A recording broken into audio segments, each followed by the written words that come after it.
Policy बाजार पर 1 करोड़ रुपए का टर्म लाइफ इंश्योरेंस केवल 450 रुपए महीने से शुरू। वाव! Very good evening and welcome. This is Breaking Views on NDTV. I am Ankit Tyagi. First, let's get you an update on the health condition of Prime Minister Narendra Modi's mother, Hiraben, who is 99 years old. Prime Minister Narendra Modi today went to meet his mother, Hiraben, who is in the hospital since last night after some breathing difficulties and, of course, a fluctuation in her BP. Her health had deteriorated and she was admitted to the UN Mehta Institute of Cardiology and Research Center. Now, the statement from the hospital said that the condition of Hiraben, who turned 99 in June this year, is stable. The hospital has not shared any other information as of today. In fact, Prime Minister went in the evening to meet his mother, approximately spent about 90 minutes with his mother and then flew back to Delhi. Other family members of the Prime Minister are right now at the hospital in Ahmedabad. The BJP's, in fact, Gujarat MLAs, Darshanaben Waghela and Kaushik Jain, also in the hospital. The other leaders of the BJP, including the Chief Minister of Gujarat, also visited Prime Minister's ailing mother at the hospital. Meanwhile, the Prime Minister, who has always often spoken of his bond with his mother, he earlier this year as well, during the Gujarat campaign, he visited his mother. Visuals of Prime Minister chatting and having tea with Hiraben emerged at that point of time on social media. And a lot of politicians from across the political spectrum have in fact tweeted and have sent their support to the Prime Minister and are praying for the quick recovery of his mother. Let me very quickly go across to my colleague Sohit, who is joining us from Ahmedabad for more details on this. Sohit, what's the health update? The last we spoke, it's about 7 p.m. There was supposed to be a health bulletin which was to be released. Well, that's right, but as of now, no such bulletin has been released. So we are still waiting if there would be any bulletin released today, or there will be only just a bulletin that we saw in the afternoon, and the next health bulletin will come tomorrow. So yes, that is one thing we are looking for. Another thing is that the leaders are still coming and going in this very UN Mehta Institute of Cardiology and Research Center. In fact, Union Minister Ramdas Athavale has just reached the hospital. Apart from that, Somabhai Modi, who is the brother of Prime Minister Modi, left from the hospital a few minutes ago. Other cabinet ministers who left the hospital right now includes C.R. Patil. Apart from that, Kuwarji Bavadia, Raghavji Patel, Balwant Singh Rajput, these are all cabinet ministers as well as Gujarat MLAs who are present at the hospital. They left few minutes ago. Other leaders are coming and going. The Gujarat leaders, MLAs as well as the cabinet ministers have been coming to this hospital. We saw Prime Minister Narendra Modi was present for over 90 minutes over here. Right. As of now, the only thing that the hospital has been saying is that the condition of Hiraben Modi is stable. What we know is that due to her old age, she is suffering from blood pressure as well as she has been facing some difficulty in breathing, after which she has been admitted in the hospital. So once the new health bulletin comes, only then we will come to know what is the reason why she has been admitted and what is the treatment that she has been getting. We spoke to the BJP leaders who said that when the Prime Minister came over here, he met the treating doctors, spoke to them as well as to the family members who were present over here. He was for 90 minutes at the hospital, after which he has now left for Delhi. He is in Delhi, in fact, when we are speaking right now. So thank you for tracking those developments and bringing us all those details at this moment. All right, let's now move on, in fact, to the top focus here on Breaking News. After 14 months in prison, ladies and gentlemen, former Maharashtra Home Minister and NCP leader Anil Deshmukh walked out of the Arthur Road prison this evening. He was granted bail on 12 December, and after the Bombay High Court on Tuesday refused to defer the bail, which was challenged by the CBI for a second time, Anil Deshmukh today was, in fact, he came out to a hero sort of a welcome by the NCP and his supporters.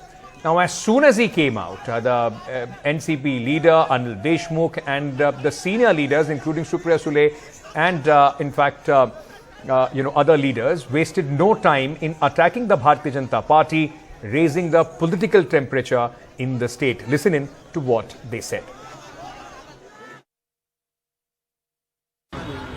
मेरे ऊपर जो इल्जाम लगाए गए हैं मेरे ऊपर जो इल्जाम लगाया गया है, मुझे फंसाने के लिए ये इल्जाम लगाया गया है।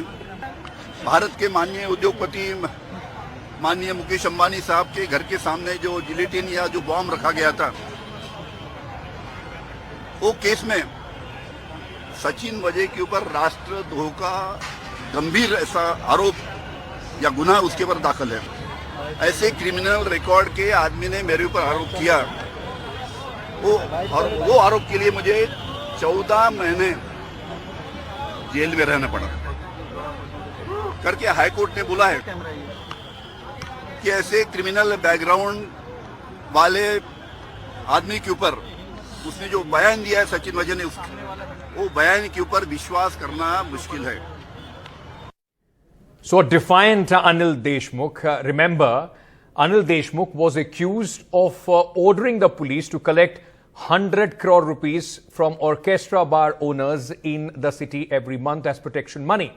The High Court has said that there was nothing to show that the money was collected on his instructions beside a statement of a dismissed police official.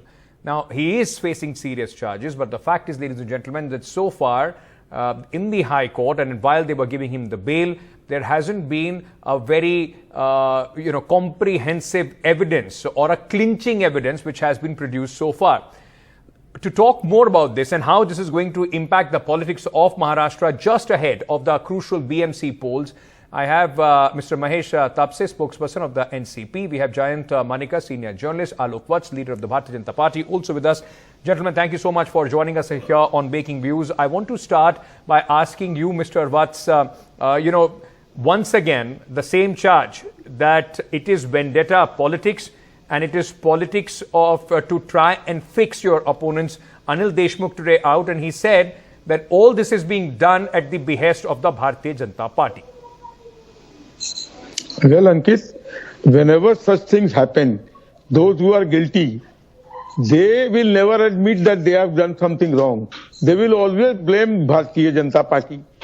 What has Bharatiya Janata Party got to do with it? You went into the jail and you were there for 14 months because there were charges leveled against you, and still it has not been dropped. He has just been granted bail, but the case still hangs on. And let the court decide in due course what will be the outcome.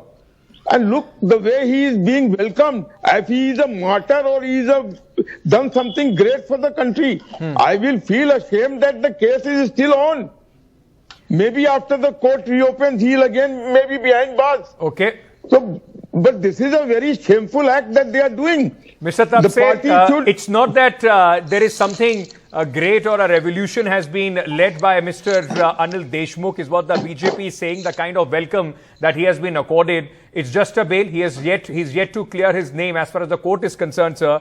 The fact also remains, it was not the BJP government. It was not the change of the guard when Mr. Anil Deshmukh was put behind bars. So why are you accusing the BJP for this?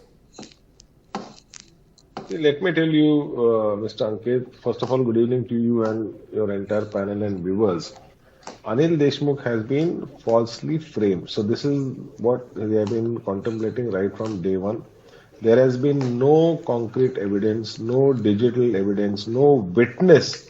The entire case is totally hearsay, and this has been said by none other than the Commissioner of Police to the Chandiwal Commission. He has said that I have heard that such and such instructions have been passed, but there has been no corroborative evidence, no digital evidence, no witness to prove that Anil Deshmukh ordered. Whereas the other two police inspectors, whether it's Mr. Patil or DCP Bhujbal, they said that none of these instructions have been passed and fabricated by Mr. Wazir, who has now turned. Sir, even then it took 14 months for Mr. Deshmukh to come out. So the case is still ongoing. Yeah, because the case is still ongoing. He has to, in fact, once the final verdict comes in, only then Mr. Anil Deshmukh. Yes, I agree, Ankit ji. The judicial process has to complete its investigation.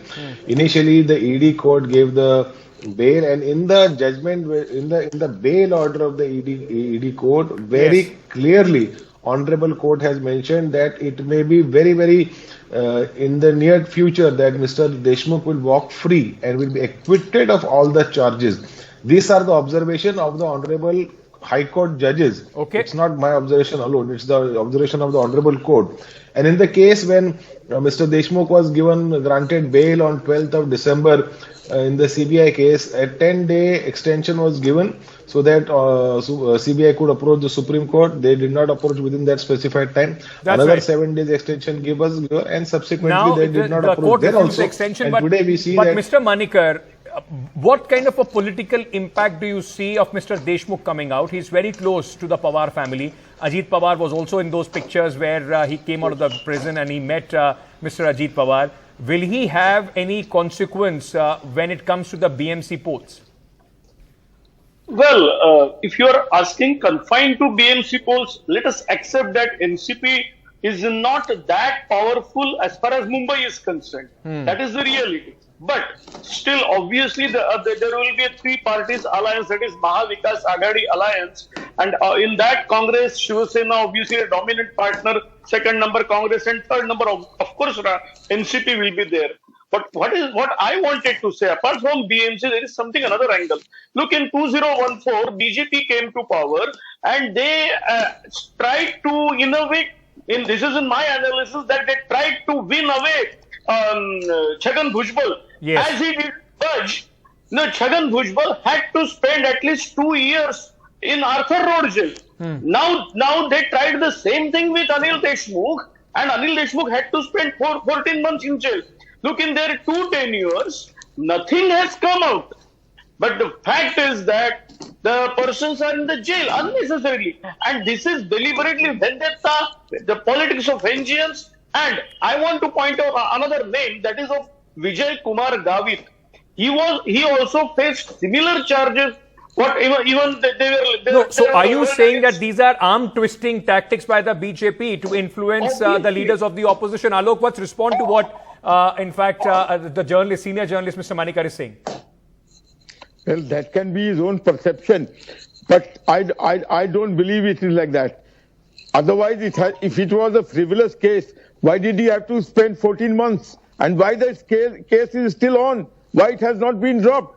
So there must be some evidences that the court has decided only to grant him bail, but not giving him a clean chit that he is. Sir, because the argument was on bail, the argument was not on the trial as far as this case is concerned. Exactly. As I told you, Ankit, maybe after the court, reopens after the holiday, maybe behind bars, maybe they will reject No, but the in bail all and these put him maybes, again. we have seen multiple times how not just Mr. Deshmukh, but opposition has been, in fact, saying that there are leaders of their party which are either arm twisted or bought over by the BJP. So by fear or by favor, BJP is trying to destroy the political parties, is the charge.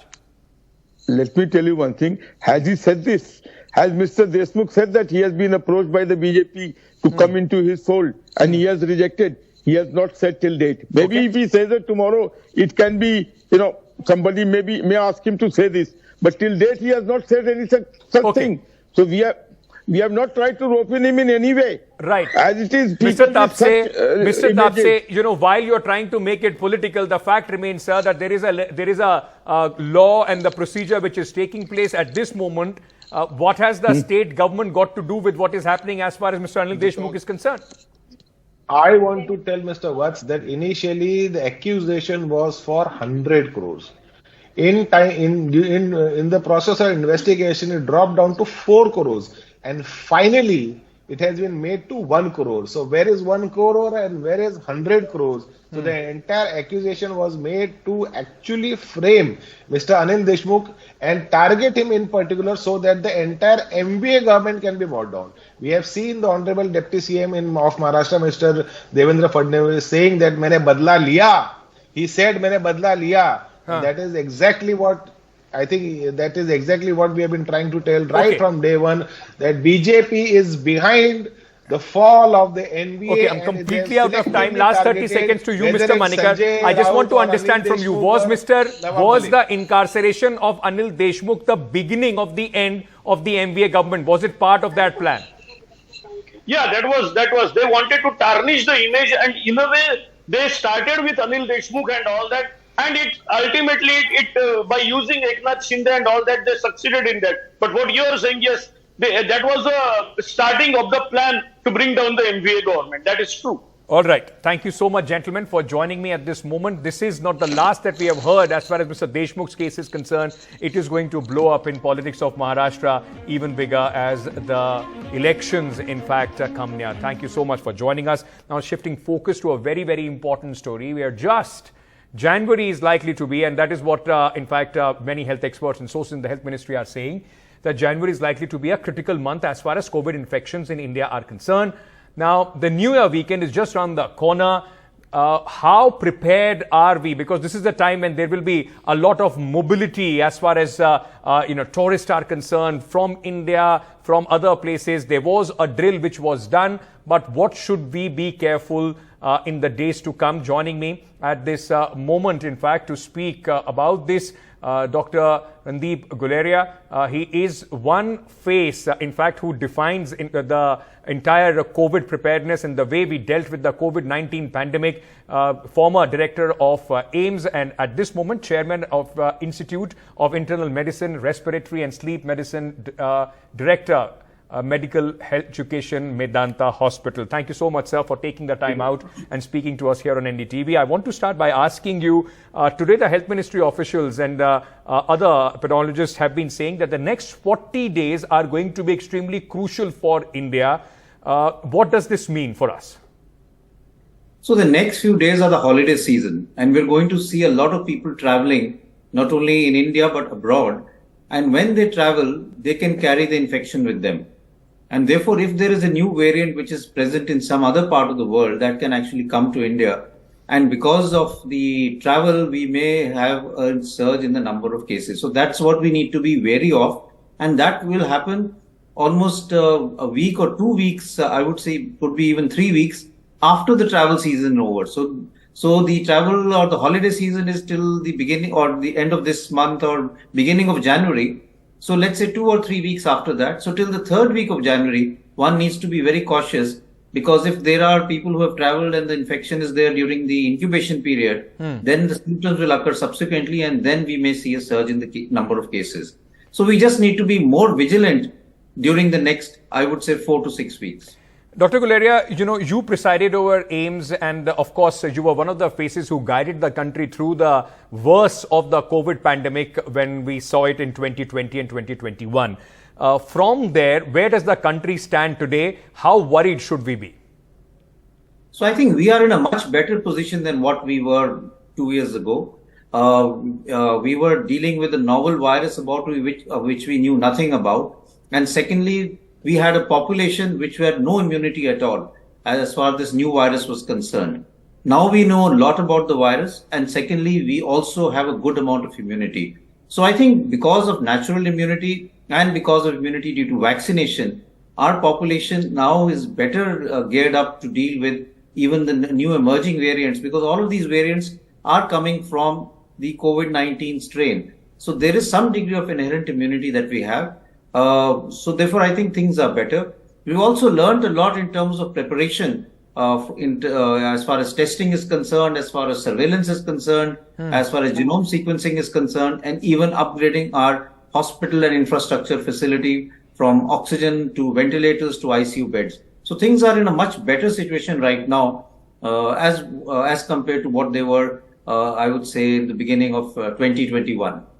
Okay, Dr. Guleria, while there is a lot of emphasis on asking people to take their booster dose, we also saw, and we reported that in Delhi as well, that there is almost a scarcity as far as the booster dose are concerned, specifically the one that people have to pay and get a shot. How important it is for people, because a lot of people, they took the first and the second dose very, very seriously. The booster dose is still lagging far behind. How important it is for those who have not taken the shot to go ahead and in fact do this as soon as possible? So I think it's important because it will give you your immunity a boost, and therefore I think to take the booster dose is important for those who have not taken it, and especially for those who are in the high risk category. So the older age group or the elderly individuals or those with comorbidities, I think should take the booster dose, because we know that the booster dose will protect you against serious infection, against hospitalization and death. it will not protect you against infection. So you may still get COVID infection, but it will be a very mild infection. It will not lead to hospitalization, ICU admission or death. And therefore, those who are at a higher risk of getting severe disease should definitely take the booster dose. Sir, a lot of people want to know whether this booster dose or the vaccines that are available right now, are they also, will they give protection against the new virus, the strain that we are talking about from China? So that is something that we need more data. But what the previous data suggests is that even the booster dose does give you some protection against the new emerging variants, which are all sublineages of Omicron. So we will get some protection. How good the protection is not very clear, but whatever data we have from the West does suggest that even vaccinations made from the older strain, that is the Wuhan strain, does give some protection against even the Omicron strain as far as the booster dose is concerned. So I think there will be some protection. The degree of protection may not be as strong as it was in the past. And over a period of time, we will evolve into developing new generation vaccines. Dr. Guleria, a lot of people are also asking about, because many elderly, those who took the booster dose, almost 8 months, 9 months, 1 year back, will they still have some sort of immunity or protection, or should they be thinking about a fourth dose, which is not as of now mandated by the government? So currently the data is not that strong enough for a fourth dose. But I do agree that as the duration between your booster dose goes up and you've not had it for, say, about a year or so, one will have to start saying that do you need to take an additional dose? But we need more data on 2 points. One point, of course, is the efficacy of the booster dose now once you've taken a second booster dose after about a year. And secondly, is the booster dose that you're taking, how effective it is against the new emerging variants? Or do we need to have a vaccine which covers the new emerging variants like a bivalent vaccine?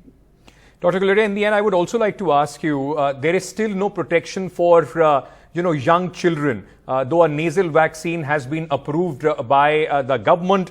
By when can we expect, vaccine for children, let's say, between the young, from the age of, let's say, 2 years old to maybe under 13 or 12 years old?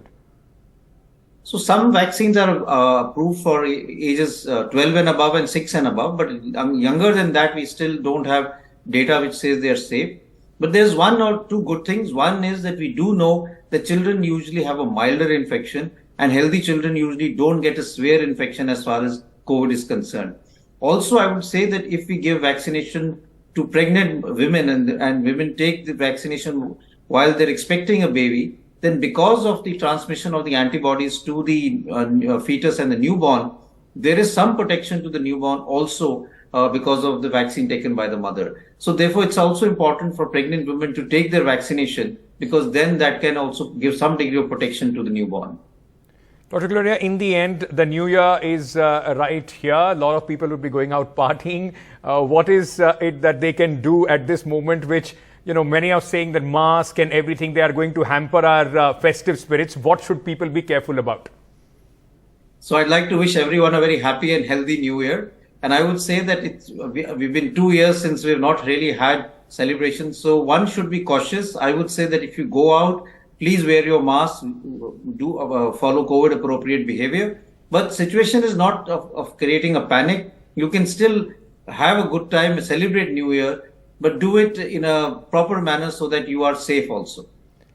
Dr. Guleria, thank you so much for taking the time out, speaking to our viewers on many, many important things that they are thinking about. A very happy New Year to you as well and to all our viewers, just in advance. Thank you so much, Dr. Guleria, for joining us here on NDTV. Thank you. Thank you. All right. That's all the time that we have in this edition of Breaking Views. News and updates continue on NDTV. Stay tuned.